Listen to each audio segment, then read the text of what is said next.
All right, great. So looks like we're clear to start.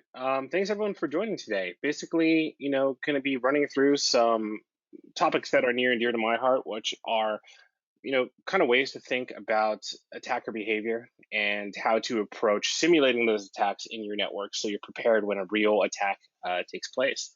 So from a high level, I want to just go ahead and first dive into the agenda here. Essentially, we'll do a quick introduction on why this stuff is important, some of the things that really motivate looking into these areas. Going through then the MITRE ATT&CK Framework and talking about atomic red team and how it relates. Then some guides into how you guys can run those atomics in your own environment to help simulate an attacker in progress, and talking a little bit about purple teaming, kind of clearing up, what that means compared to red teaming and how it's a useful exercise. And then we'll be able to dive in and have some time for questions. Perfect. Thanks, guys. So first, the introduction, right? So why does detection response matter? Detection response, that's ultimately what this webinar is really going to be focused on is, how do we detect and know about attacker activity?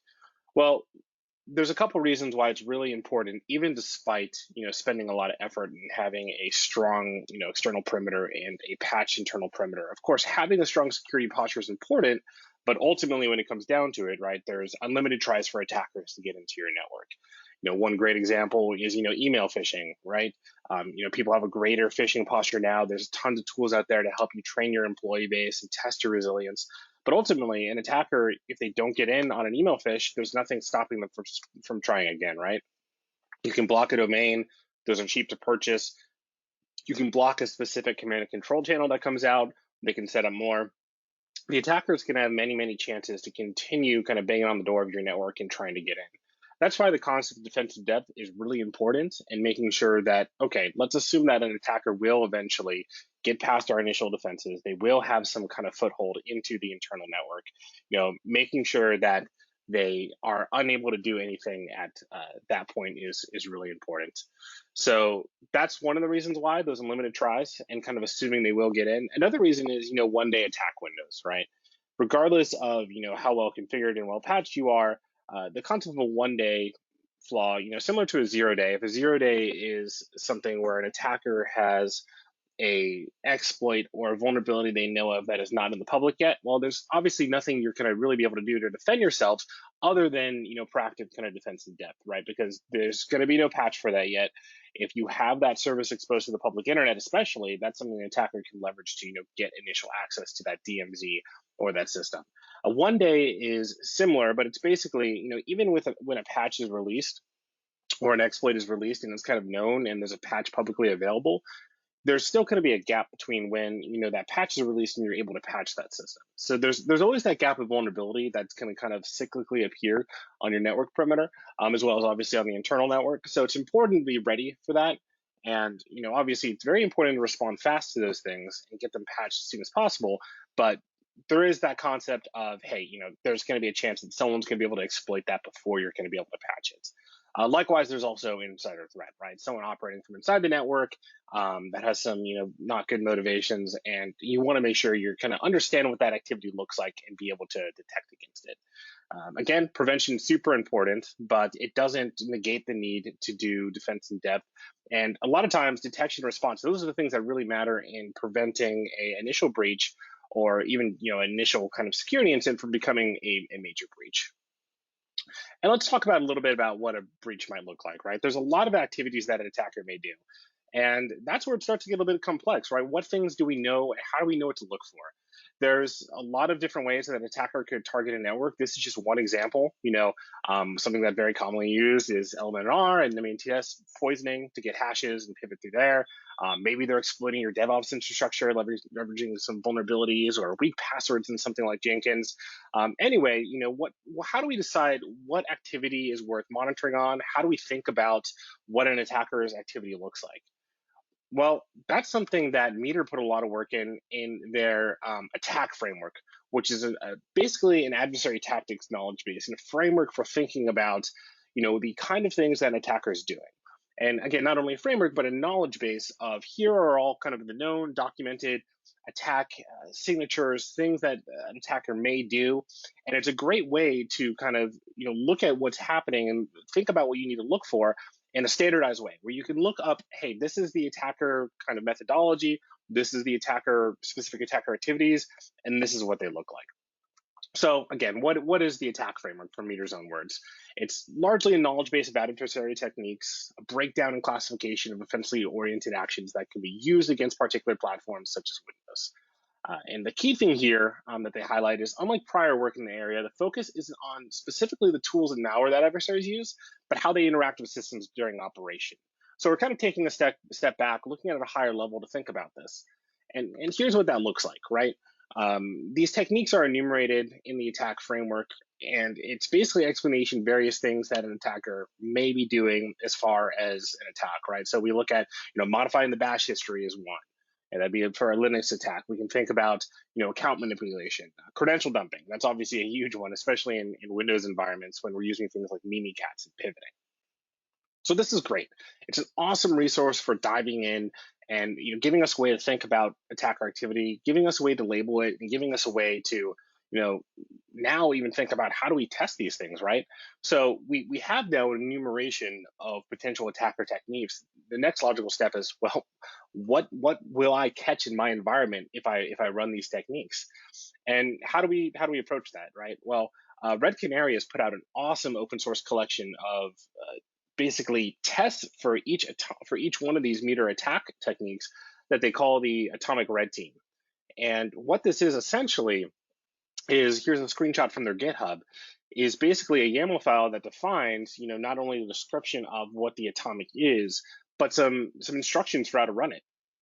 And so, if you wanted to test your environment on, hey, can I go ahead and make sure I'm detecting against these attack signatures that I'm concerned about, then you could go into the Atomic Red Team GitHub repository, and it could be as simple as just manually following their README, right? So it's going to go in here. This is an example of one. This specific is the technique of using Reg Server 32 to run a DLL. You could go ahead and just take everything on this GitHub, run it manually, and you'll be able to basically take that DLL, download it from GitHub, copy that command line in, and then you'll be able to go ahead and basically run this attack technique and see, hey, is it going to get caught by my EDR? Is it going to get caught by my AV? Now, obviously, running through all these manually is not maybe the best way to do things. There's a lot of ways that we can think about automating this process and making it a lot easier. Now, in the past, there actually are a ton of frameworks available for this. There's some PowerShell frameworks, there's some scripting frameworks, but we wanted to share something that we've open sourced back in November that could be very useful for this task. We basically built a Windows application GUI client interface for this, so you can run this on your Windows systems in kind of a GUI environment to figure out, hey, what do I want to run, and let me run through it. Now, how do you go ahead and go about this? Here's kind of a screenshot of the tool. It's relatively straightforward. We basically have this executable here that is aware of atomics and knows how to parse them, and is then able to create a test plan and run them while logging which ones were run and at which time, so you can compare back with your EDR, right? So essentially, to install this, it's relatively straightforward. You download the Tevora Execution Engine, you download the atomics, and you basically just have to either, if you have the XE, just run that, or you can compile it from scratch if you want to have like the compiled from source version, or if you want to modify the code at all, that's obviously the way to go. You probably want to, ideally run these things with your AV not in block mode because you want to see them happen, unless you're wanting to test the block, but just in kind of monitor mode to make sure that it would block in practice, and getting those all set up. And again, the execution is essentially you're running that file, navigating to the unzip directory and atomics folder, and loading them all in and giving it a run. Now, it's worth noting, looking at this, right, we essentially are loading in the atomics that are selected in that folder, but you probably don't want to load all the atomics in. And in fact, there's some that you definitely don't want. There's attack techniques such as restarting a system. That's something you don't want to do, right? The other important thing to consider is here, you really want to run this stuff ideally on, if you're testing your detections, not on a production system. You want to set up a VM just for this, right? In fact, yeah, it's going to be really bad if you run this on a production system. If you have the chance of making a lot of things happen. So unless you're running a very specific atomic or very slow use case that you understand, you don't want to just run all the atomics on a prod system. What we usually recommend doing is, taking this, putting it onto a test system, usually a VM or maybe a workstation. But a VM is great because you can snapshot it at the state where all your tools are installed, everything's monitoring, it's ready to go, and then you can run the atomics and then revert the snapshot. So you're making sure that you have a clean gold image every time that you're running off in testing on. And again, it's going to show you, if you're leveraging our GUI, you'll be able to see all the commands that are going to run. And you can basically, limit by editing the folder anything that you want to run on there. So you could have a very limited set of techniques if you want to test against, or again, if you're running it on a safe non-production system and you want to just go ahead and do all the techniques to see kind of what gets caught and compare that, cross-reference with your detection software, that is a great way to go as well. Either way, you're able to export a test plan ahead of time. So if you want to see, okay, here's all the commands that are going to be run, then you can get a good audit of, okay, I know what's going to be kind of happening as far as this test goes, and then I can go ahead and start the simulation and get that run against the environment. Now, again, what is the point of this, right? It's not just these things aren't doing a automated attack in the way that it's going to simulate a full breach. That's impossible until we figure out general AI, right? At this point there's still a human element that's needed if we want to do the full end to end. But what this does is it will run many of those attack techniques, so you can kind of get that baseline of what you're able to see, what you're able to block, what you're able to detect, and make sure that that is tuned and ready for an actual attack. And that's where the phase of running these atomics that's really important is the review phase. So essentially, if you're just running this and you're just seeing it and not taking action, there's not going to be much value. But if you're looking at this and you're kind of tweaking, okay, well, let's make sure that we are blocking these kind of MITRE attack techniques, and we understand these attack techniques, and we're prepared to kind of defend and respond to them.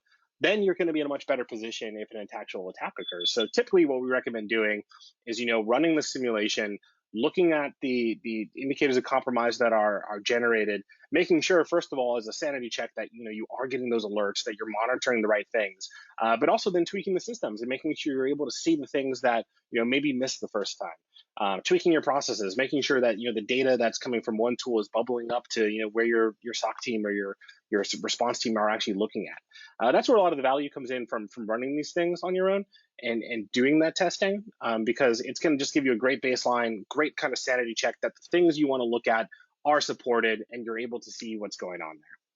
So the next thing is, what kind of comes after, right? So there's obviously the ability to modify these atomics. So like I mentioned, it's awesome that these are open source and allowed us to build this tool on top of it, but it also means the community can contribute to it, or you can tweak them yourselves. Essentially, these are just YAML files that give commands. So there's kind of a limited flexibility in tweaking which commands are run and what each attack technique in each atomic is. So there's room for these to be tweaked and changed to kind of keep it fresh. But again, that can be kind of a long process and not always super valuable, but it is something that can be used to kind of keep the atomics that you're running, if you're checking these regularly, at a more recent level or more appropriate to your environment if necessary. There's also actually doing a full attack chain, right? So like I mentioned, if you're running the atomics, you're going to be having a lot of just attacker adversary techniques being basically running down a list and executing, which obviously in real life an attacker is never going to do that. They're going to be trying to use at least as many of these as possible to meet their goal, and they're going to be doing it across many systems and servers as they kind of execute the attack map to get to that point in time. And so what's the best way to go into that attack chain, right? Is it a pen test? Is it a red team? Is it a purple team? Well, the answer is kind of all of them are good, but want to shed some light specifically on purple teaming because there is a lot of confusion out there on what it means. And part of that is it's still kind of like an undefined term in the way that, there's a lot of people think about it differently. There's a lot of different ways to approach it, and that's okay because there is some flexibility in how to approach it. And really what's important is, just highlighting the synergy between the red team and the blue team. And what is the red team and the blue team, right? So a red team is essentially, typically the offensive team that is trying to hack into the network to kind of demonstrate what an attack chain would look like. The blue team are the folks that are defending the network, trying to be able to see, can they detect the red teamers? Can they detect the attackers? Are they able to respond? In a standard red team situation, you might have like a black box test where you have some scope of, hey, you're targeting this company. Here's the things you're allowed to do, and you're able to go to specific specific scope to execute that however way you can, and the blue team just has to respond. But a purple team kind of combines that, where you're now working a little bit together. And what is the advantage of working together? Where you can basically look at the attack path collaboratively. Which the reason why that's great is because you can now start tweaking things, right? So if there's a red team, you may go from a phishing breach to an execution, and you may find a way to do that. And the blue team may be missing some things, right? And then when they come back to improve, they have to come back in later and kind of look at the report, compare the things, look at what they were collecting, and then, okay, now we got to dive back out and make those fixes. Whereas if you're doing it in a purple team, the red teamer can be sitting there next to them or on a virtual conference call, especially in this quarantine, and show, hey, look, I'm running this right now. I'm running Mimikatz on this system, or I'm doing Kerber roasting and I'm able to get these SPNs. Are you able to see this activity? Here's some ways you can detect that. The blue team up right there can go tweak their things. Okay, try running that again. Let's see if I can see that now. Or even trying multiple payloads. The advantage to this is you can be kind of iterative and kind of iteratively improve what your defenses look like, and kind of test, attack, retest, really have a good way to kind of improve things just in time and interactively. And we found that doing this approach actually is really great for a lot of folks, especially on the blue team, but also the red team as well, because you get to learn from each other. Learn, okay, this McAfee tool is actually able to catch this thing.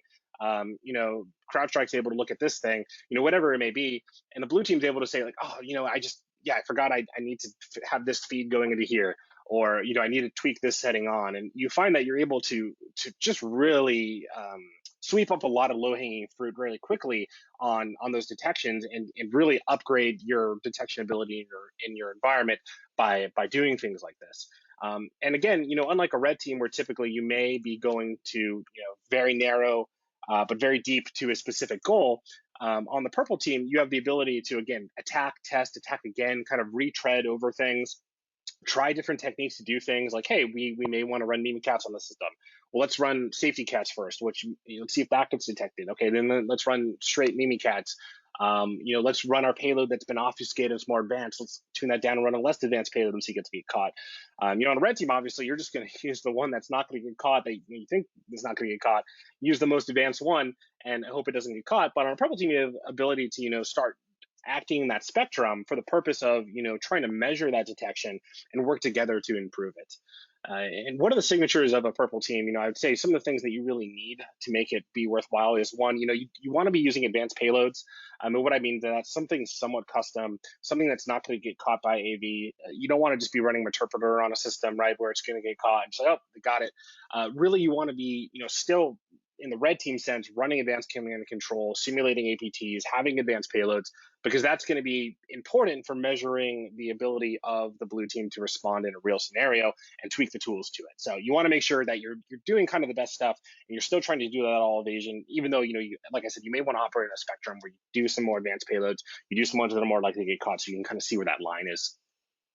And again, I know I've been highlighted this a few times, but really, the advantage of being able to go in and just keep doing the same thing while the blue team's tweaking things, being able to try things on different levels, iterating and collaborating on that. It's really powerful in the ability to just kind of get a lot of test cases understood by the blue team really quickly, and get rules tweaked so things are a lot more able to respond to attacks.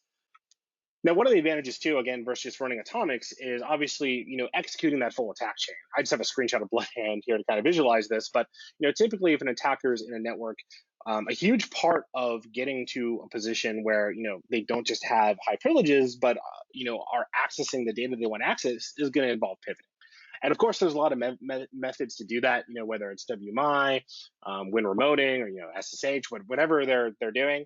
and be able to try multiple pivoting methods and kind of measure that across the organization, as well as across categories of servers, whether it's moving from an initial workstation all the way to moving towards access to a domain controller. The types of systems that you're going to touch along the way may have different levels of security control on them. So having that kind of broad look at, or rather I should say deep look at the network, where you're kind of looking at that slice across multiple different kinds of systems, and you're pivoting realistically through them, that's going to generate a lot of good data for the blue team. Now, why do a purple team over a red team? Or when is a red team something that is going to be a lot more valuable than running a purple team? Well, here are some advantages, right? A red team is a true black box test typically. I mean, obviously, there's still some flexibility there in how white box or black box you want it to be. But, typically, if we're looking at kind of the purest definition, you'd be coming in and, a red team would be coming in and basically looking at, hey, we're going to get to whatever the goal of the test may be, whether it's credit card numbers or whether it's, access to the AWS account or whether it's, leak of PII or EPHI. And the attacker is basically going to go through that until they reach that goal. And the advantage, some of this is it's a forcing function to ID actual potential attack paths. When you're collaborating, you may try different things or things may not be on, or, you'll have the advantage of being able to tweak and iterate on the red team side. It's still pretty good and usually realistic, but, if you're doing a full black box test, well, you're kind of, by definition, the attack path that's going to result is something that would be realistic to an actual real attacker, just because it's forced to be by the fact of the rails the tests are on. But you do have some limited ability to explore multiple vectors, right? A lot of the time on the red team is spent on making sure that you're evading things, moving slowly. You're not going to be triggering a lot of alarms on the way or trying a lot of things because you're going to be doing the bare minimum. And when I say bare minimum, I'm saying the bare minimum activity, so you're not getting caught, right? Because that's the primary goal of the red team. And you could repeat it, multiple times, doing different ones, but ultimately, that can be expensive, right? A red team is a pretty time-intensive engagement. There's a lot of care put into, crafting payloads, crafting these things, and being careful not to have them get burned by the blue team during the engagement. And so these things are, going to limit you in what, kind of slice you're going to see as far as activity goes.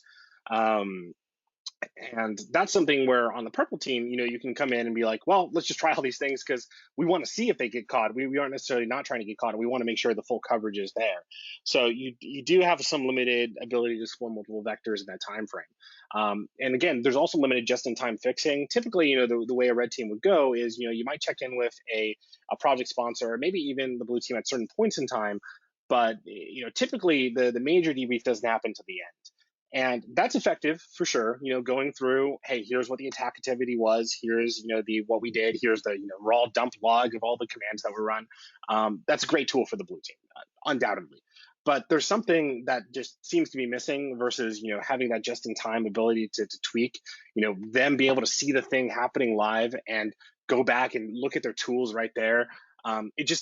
It tends to be a little less effective as far as getting a both an intuitive understanding for what's going on with the attack activity, but also the ability to respond and fix to it. And then kind of tied directly to that is that interactive learning is a little less. So typically I described it, but I don't know if I answered the question when to do a red team. A red team is really when you want to do more of an audit, right? When you're looking at, okay, I'm not necessarily trying to come in and improve my posture. I just really want to understand it. And I do want to improve my posture. I do want to improve vulnerabilities, but I really want to understand what a real attack would look like, forced to be a real attack by the constraints of it being black box and on the same type of controls that an attacker would be led into, which is basically, attackers not limited to the scope they can hit. They can hit physical, they can hit social engineering, but they are limited in the knowledge they have typically. So, especially depending on the threat model. That's going to give you kind of a realistic look at, okay, what did an actual attack look like? How was I able to respond? And, what did they exploit? And what was the forcing function that, that led them to that actual exploit? But a purple team is great for kind of preparing for something like that and just overall improving your security posture while maybe compromising the measurement of, what it looks like a little bit. Though, again, both are in the end relatively similar in the results of, improving security posture and measuring current state, which is probably the most, obviously improving is probably my top priority list, but measuring can be important as well if you're trying to figure out where you are and where you've come from, which can be interesting. So conclusions. There's some great free resources out there, right? The MITRE ATT&CK Framework is awesome.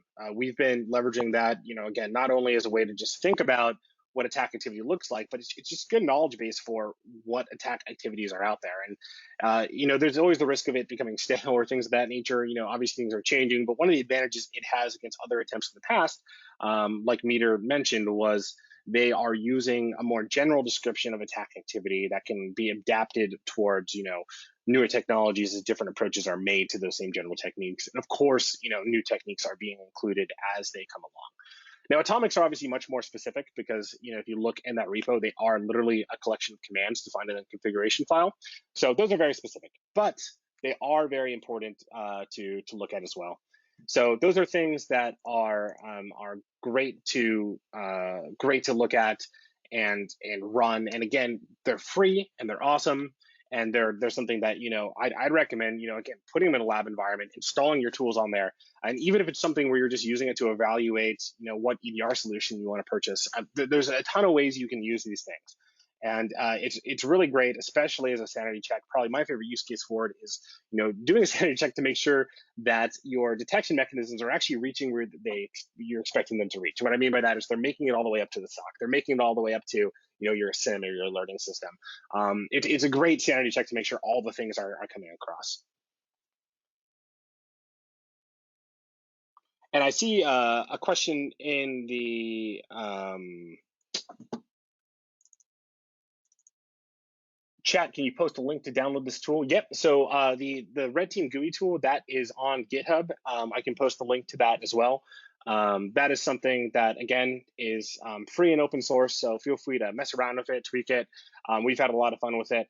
The only caution I would say, again, I'd probably usually not run these atomics, especially unless you're running a very narrow group of them on production servers, just because some of them can be kind of crazy, especially the one that restarts the system. I mean, that's definitely going to not be good to run in a production environment.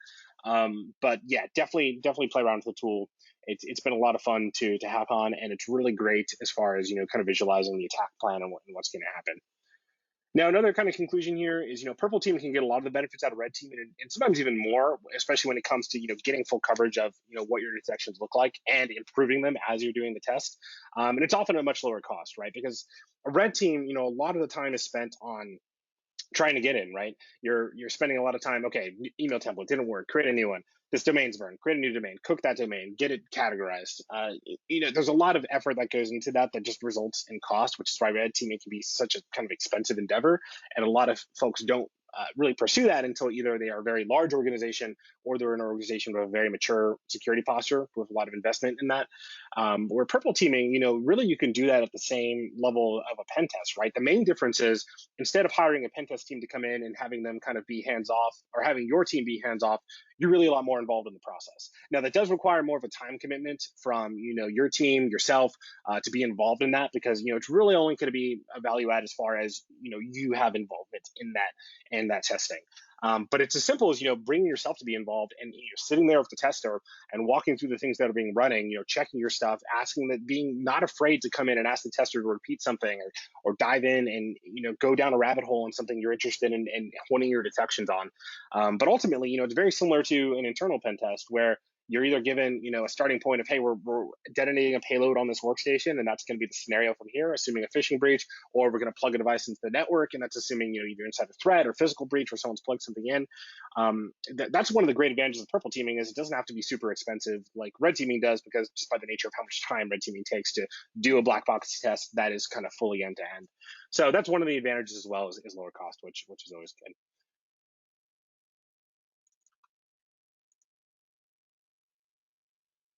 Great. And I see another question in the chat, which is a lot of visibility depends on Sysmon. What if your apps team typically does not want to run Sysmon due to the amount of noise? Yeah, that's a great question. And it's funny too, when, Sysmon ultimately actually is at the core of a lot of EDR solutions.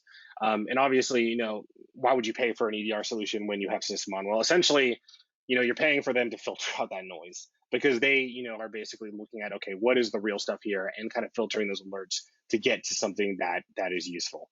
In the same vein, this can help you kind of filter Sysmon alerts by looking at, okay, what is kind of the real what are the real things of an attack, so you can go and run sysmon on the system that a purple team is occurring on, or that you're running the atomics on.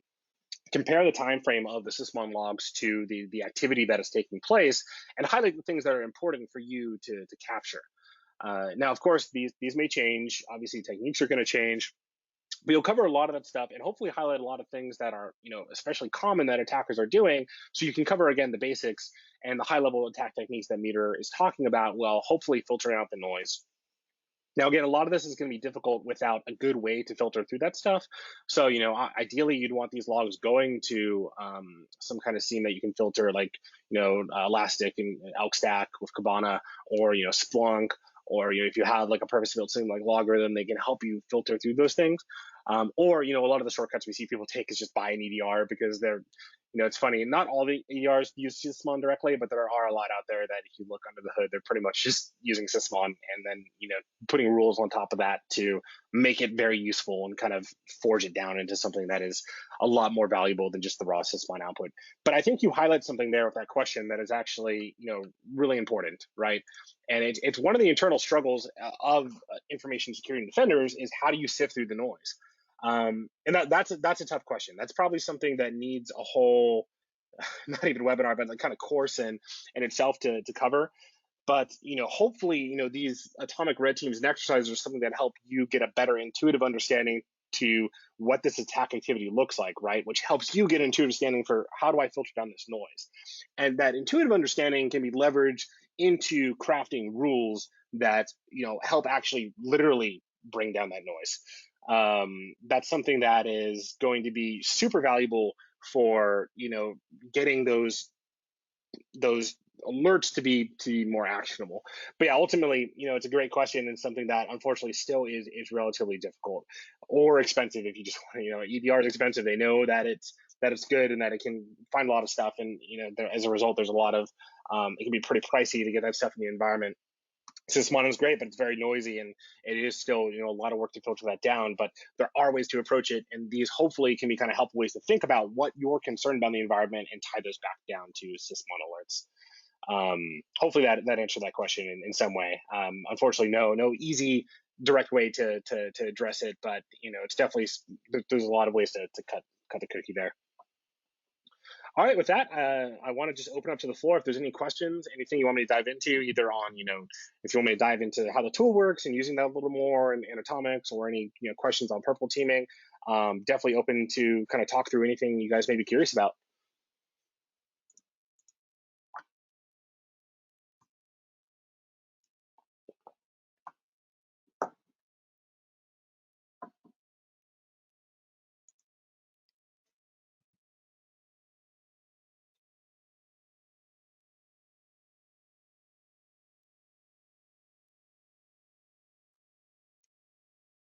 Okay, great. It doesn't sound like there's any other questions. With that, I'll start wrapping it up here. I mean, ultimately, I hope you guys leverage the stuff that's out there, some of the free tools, and let me link the actual thing in the URL right now. The atomics and MITRE framework is great, and it's something that we've been looking at kind of actually including into our reports. We have in a few cases already. They're also something that, again, are just there's a lot of use cases for them, so it's definitely something I recommend at a minimum getting familiar with. And also, one of the things I love about information security is, other than hacking on stuff, and I just sent the URL to the tools. Other than hacking on stuff, is just the amount of open source stuff out there to hack on, right? So, we obviously didn't build the atomic framework. We just built a GUI around it, but hopefully it's useful for folks. And I would just kind of encourage people, like, hey, look at the stuff that's out there, and feel free to hack on it and post stuff back. It's really awesome the amount of open source resources there are. I'm just continually surprised to see the quality of stuff in the open source community in general, but particularly around the security community. and everything that people are willing to share. So really enjoy, messing with that stuff and looking at it and trying to find ways to improve it. And so if there's anything I would tell people is just, yeah, definitely look into open source as far as the things that are out there. Keep up to date with it because there's a lot of, really cool projects from everything from, again, the high level attack, MITRE framework to the specific tools and things that people are releasing. And there's a lot of stuff that you can do without having to buy an expensive commercial solution that can get you, a lot of security improvement.